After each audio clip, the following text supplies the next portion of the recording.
It's awesome to climb a summit and feel the adrenaline of being up there and looking back and seeing what you accomplished, absolutely.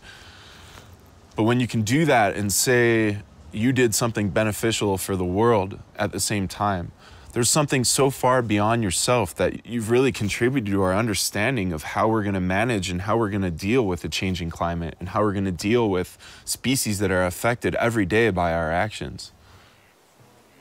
I see ASC as an opportunity to have people working for the environment, for the wildlife species that are dependent on the areas we love to go play.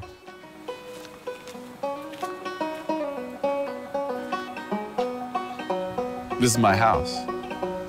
This shack behind me, is that what we're talking about here? This luxurious outhouse behind me is the shack where I spend my nights. The cool club, the man cave, my house, my home, right there. Yeah, I mean, I've never really done things any way but my own.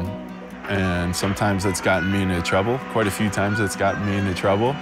And other times, good things happen.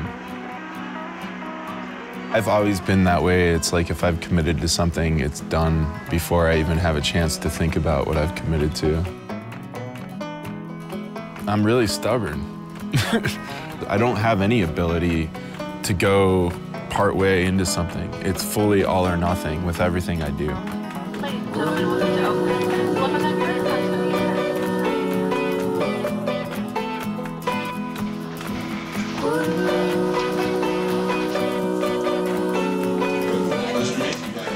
First off, I want to say congratulations, because you guys were picked by Mr. Carson and your principal to have this experience. All right, guys, check it out. So where did we come from and where we're going? That's what I want you to tell me. Okay, we came from Oakland, right there. All right, and where are we going? We're going up to Lake Tahoe somewhere. Where do you guys think it is? It's past there, it's on the right. It's on the right. It's right here. The right area. Oh, goodness. Wow.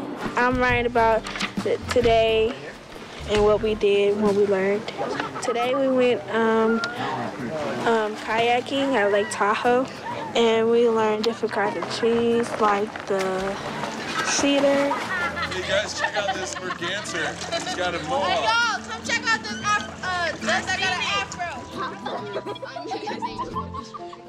I think from this experience it's gonna change my life about wilderness.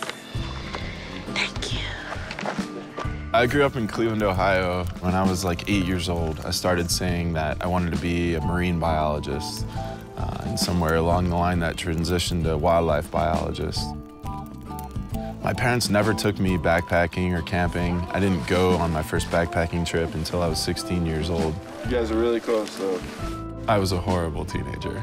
Just being an all-around terror for my parents from the time I was 2 until the time I'm 30 now, so until now.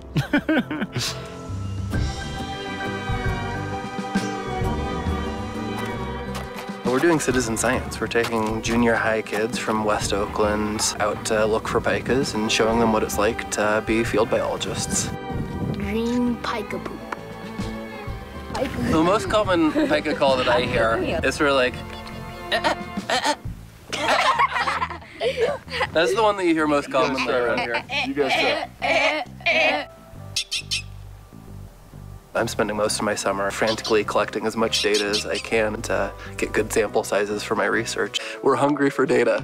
That's the thing that's limiting us most for assessing how species are going to respond to climate change, just knowing where the species are right now. Dejan, where do you want to go? You want to go to this Dallas field, or you want to go to this one right here? This one. This one? This one? Yeah. All right, Jane, thank you very much. They're the first people to trek the length of the Andes. I'm reading this because I'm still astonished. 7,800 miles, 667 days of exploration. Joined this morning by Gregg Treinish and Dea Schlossberg. Good morning to you both. Thank you very much. Good morning. So in 2006, I left to walk the length of the Andes Mountains from the equator to the southern tip. And after 22 months of fighting our way down the continent, my friend Dea and I were awarded the National Geographic Adventurer of the Year award. And just looking around, and it's like an absolute dream. One of the things that led me to start the organization was talking with other athletes about This really selfish feeling of wanting to do more for the areas I was visiting on every expedition I've been on.